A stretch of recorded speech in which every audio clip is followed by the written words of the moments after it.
Hi, this is Dr. Gregory Sadler.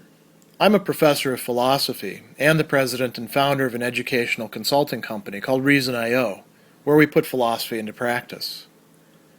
I've studied and taught philosophy for over 20 years, and I find that many people run into difficulties reading classic philosophical texts. Sometimes it's the way things are said or how the text is structured. But the concepts themselves are not always that complicated, and that's where I come in. To help students and lifelong learners, I've been producing longer lecture videos and posting them to YouTube. Many viewers say they find them useful. What you're currently watching is part of a new series of shorter videos, each of them focused on one core concept from an important philosophical text. I hope you find it useful as well. One of the great insights that we can glean from the work by Marcus Tullius Cicero called On Friendship is a kind of mistake and its consequences and a mindset associated with it that loves things instead of loving friends. And what we've got here is a fundamentally mistaken way of not just looking at friendship itself, but understanding values in relation to each other and understanding the kinds of things that we are dealing with and their possible relations to us. And so as we move into this, two key questions that we should ask ourselves, and we can do this both with this book and when we're trying to apply this in real life. What does a person actually desire or love or enjoy? What are they affectively connected with? Because this will not only be evident in their decision making, but this will guide their decision making and valuation. Whatever it is that they happen to say, we look at what they do, and that reveals to us what they desire and feel. And then we can also ask this closely connected question, well, why does a person value a friend? Are they valuing them as the person that they are? Are they valuing them in essentially instrumental ways? They can get something out of the friend? Are they valuing them as perhaps an opportunity for them to love?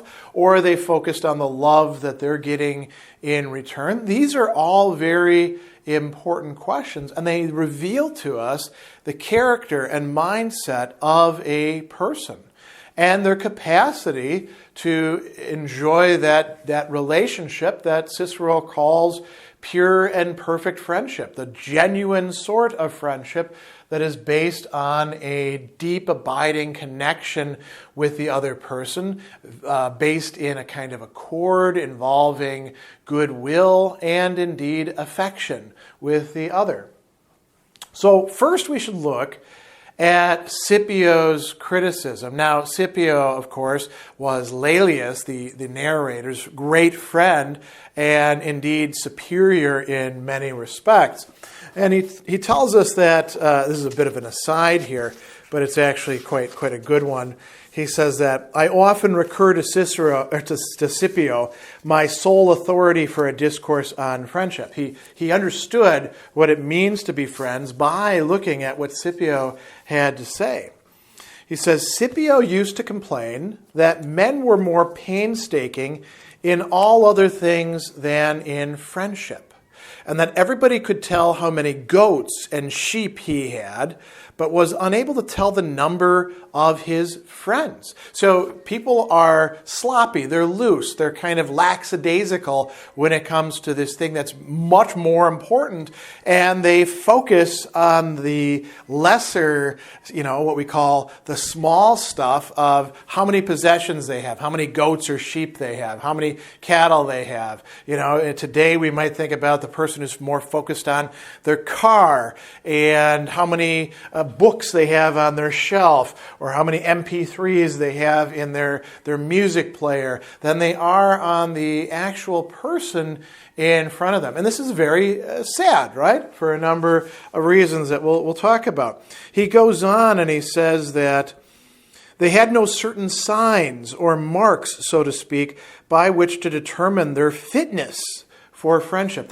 Who could really be a good friend and who could not. So they pick people who aren't very good for them. They select people who are not going to be good friends, and they select them on the basis of some sort of temporary expediency or some imagined help that's going to come down the line. And there's never a really close connection, or if there is, it's solely on the basis of chance, happening to get lucky, not actually able to, work this out in a thoughtful, coherent way. So that's an important criticism right there. Let's look at another thing that Cicero has Laelius say in here, what we can call the example of the tyrant. Now, a Greek tyrant doesn't just mean somebody who's a bully, who lords it over other people. In talking about the tyrant, we mean somebody who's successful in doing so, successful to the degree that they can rule an entire political community, whether it be a city or he might even have somebody like Caesar in mind here, an entire empire, right? A republic, a vast array of peoples, or anybody in between. Maybe the Persian great king could be seen as a kind of tyrant. Alexander the Great certainly behaved in tyrannical ways when he got power. So this is a very important aspect. We might also think about people who rise to the top in whatever organization that they're in. And maybe it's a genuine meritocracy and they happen to subvert it, or maybe it just happens to be based on status and prestige and wealth and all those sorts of things, and they buy their way to the top, or they're privileged enough, or they're just ruthless as hell and they get there. And they run a company, or they run an educational institution, or whatever it happens to be. These are tyrants. These are people who are in a particularly good position with respect to certain kinds of goods, but not the most important goods. Let's see what he says here. So he tells us, who would wish to be surrounded by unlimited wealth and to abound in every material blessing, on this condition, on condition that he loved no one and no one love him. So, he's got all the wealth, no love. And he says, this indeed is the life of a tyrant. I mean, in which there can be no faith, no fides, no affection, no caritas, no trust in the continuance of goodwill, where every act arouses suspicion and anxiety, and where friendship has no place. He goes on and he says, can anyone love either the man who he fears or the man by whom he believes himself to be feared? Tyrants are courted only under a pretense of affection, but only for a season. When they fall from power, as they generally do, it's known how poor they were in friends. So, do we actually want to live like this? Well, some people do. Some people, in fact, value things, and by things we have the wide range of possible goods, which are genuine goods, but are not the good itself, and they prioritize those over people, and they preclude themselves from enjoying the kind of relationship that a real friendship would have. They're not going to have goodwill because people only want them to do well so that they can get things from them.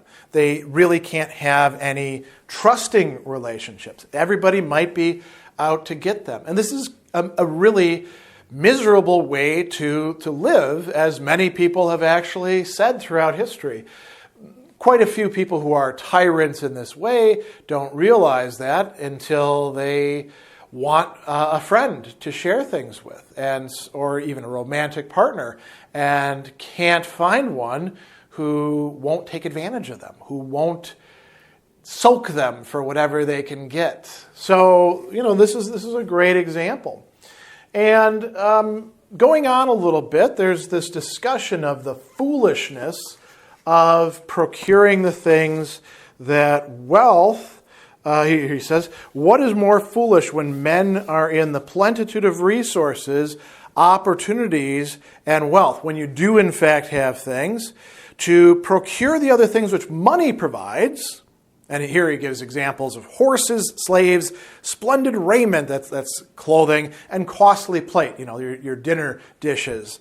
Now, we might say all sorts of other things. Yachts, wonderful, media, resources, buying followers and friends in social media. We could go on and on and on, right? Why do people spend the money that they have and the other resources like opportunities or contacts on getting things rather than on getting friends? Well, it's because they don't understand the value of genuine friendship. And although they may desire the things that come from friends, the affection, the goodwill, they don't desire them enough.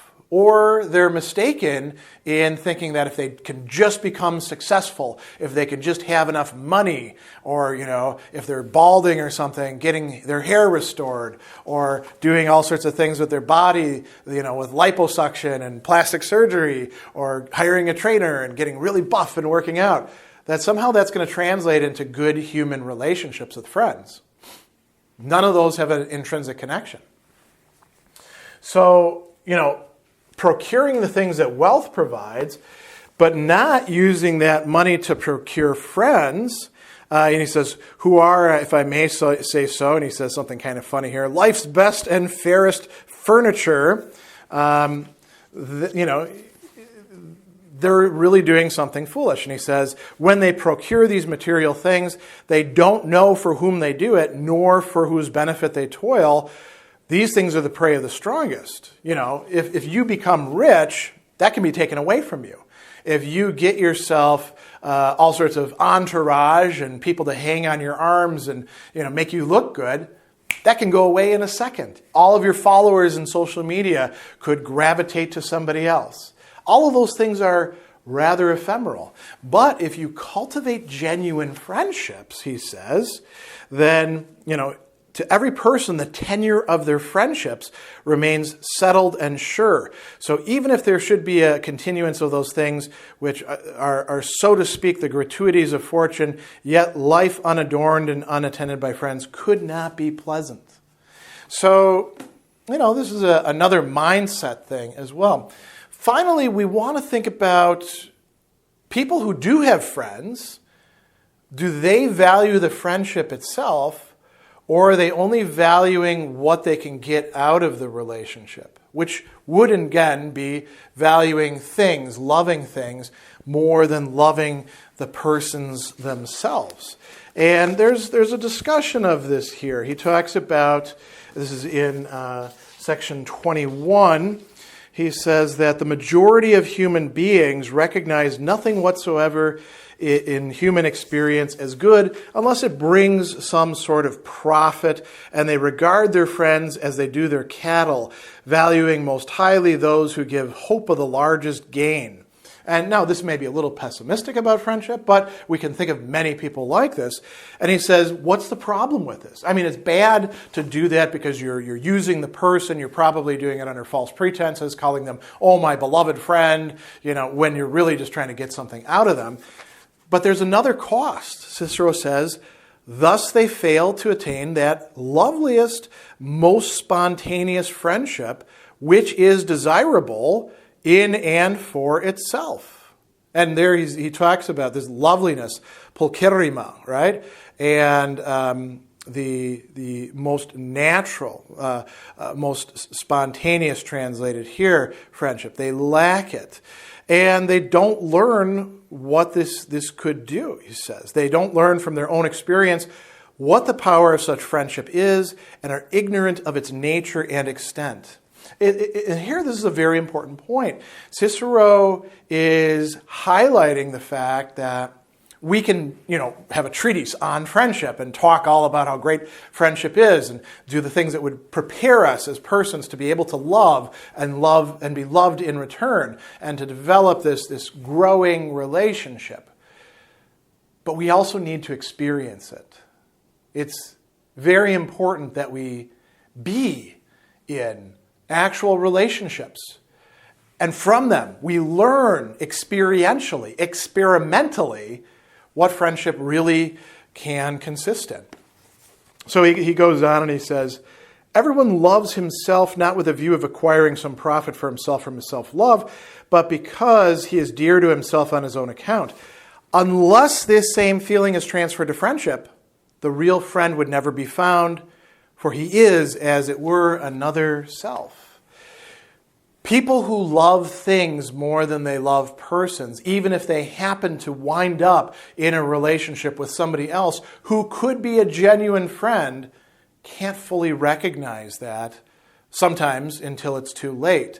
One has to have the right sort of valuing or prioritization of persons over other non-personal goods in order to be able to fully understand friendship and appreciate it. So again, this is a problem of mindset, of behavior, and of affectivity that Cicero helps us to understand. And if we recognize ourselves as sometimes prioritizing or valuing things more than friends, and we understand that there's something wrong with that, we do have some hope of turning ourselves away from that first mistaken mindset and growing into a more full, personal-oriented friendship that would allow for, the fullness of what Cicero is sketching here as friendship.